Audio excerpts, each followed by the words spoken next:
Hi, this is Lisa Rangel with Chameleon Resumes, the premier executive resume writing company, and thank you so much for joining me today. Today we're going to talk about 4 unspoken cover letter mistakes. Most people don't really talk about these mistakes, and I want to bring them to your attention because I see them happen, and when they happen, they will pretty much kill your chances of getting an interview.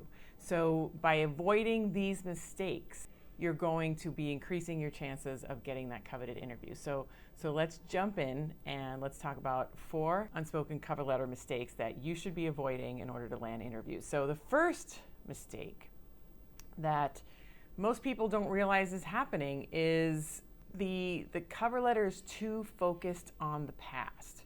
And by that I mean, the person is, starting with, well, when I graduated high school and, like they go back way too far. They're focused too much on the past. It reads, like a backward focused biography or an obituary, and it's too much information and it's too much irrelevant information. So, when you focus too much on the past and you're not focused on the future, that is a mistake. You want to show how you're focused on the future and how you're going to be able to add value if you were to come onto that team and have that interview in order to discuss how you can come onto the team and add value. So that's cover letter mistake number 1. The second mistake that most people make that most people don't really talk about is the cover letter is too focused on yourself. Which I know sounds crazy, right? Because you're thinking, well, I'm supposed to sell myself. How am I supposed to sell myself if I'm not focused on myself?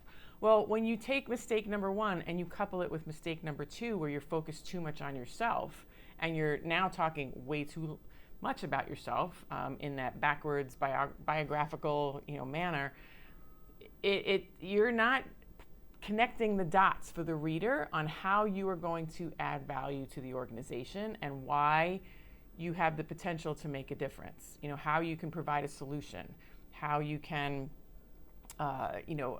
fix a problem that they have.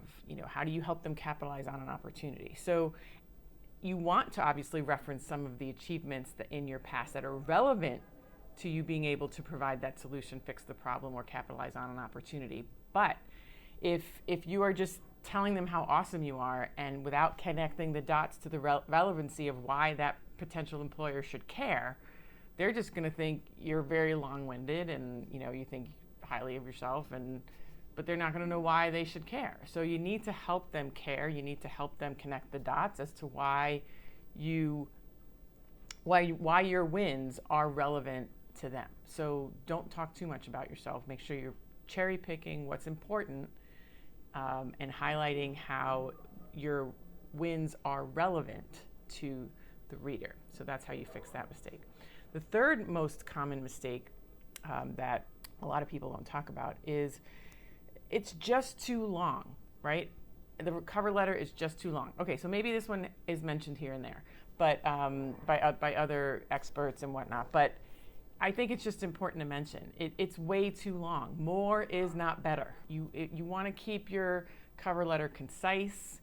You want to keep to the point of why you're reaching out to them, conveying the interest of the job that you're interested in, and what relevant achievements you bring to the table that should be of interest to them to want to have a further discussion with you.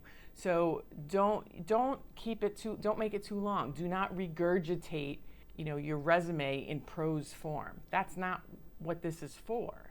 So don't make it too long. Don't regurgitate your resume in prose form. And don't forget the purpose, which actually is mistake number 4. People forget the purpose of this cover letter.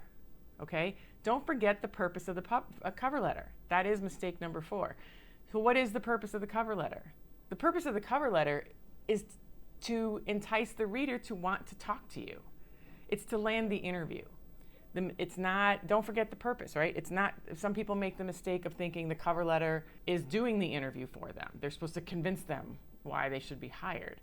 And that's what can make it too long. That can make it too focused on yourself. It can make all the mistakes happen when you forget the purpose of your cover letter. So the cover letter purpose is to help you land the interview. That's it.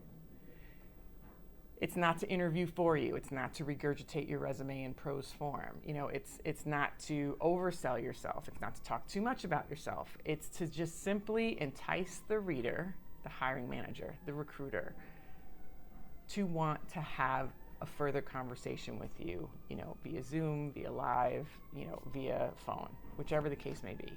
So don't lose sight of the purpose, because when you lose sight of the purpose of the cover letter, it can lead you to making the first 3 mistakes I talked about, and obviously then making the 4th mistake as well. So these are 4 cover letter mistakes that you typically won't hear other places, you know, except for the too long one that I admit other people talk about as well, and I've mentioned it before.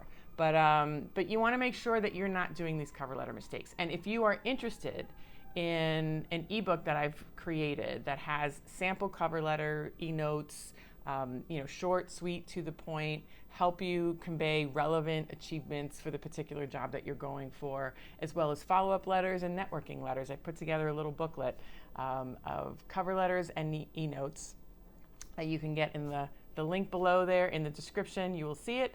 Make sure you grab your copy.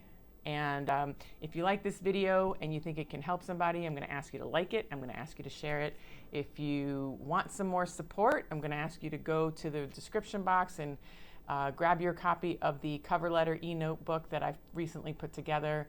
And this way you'll get some extra help there with actual cover letter eNote samples and networking letters that you're going to be able to use to advance your job search and land the interview. And if you have any questions, you can email me at lr@chameleonresumes.com or comment below. I read and reply to every email and every comment. So thank you so much for joining me today, and I look forward to your feedback and you grabbing your copy of the ebook in the description below, and look forward to seeing you next week. Take good care.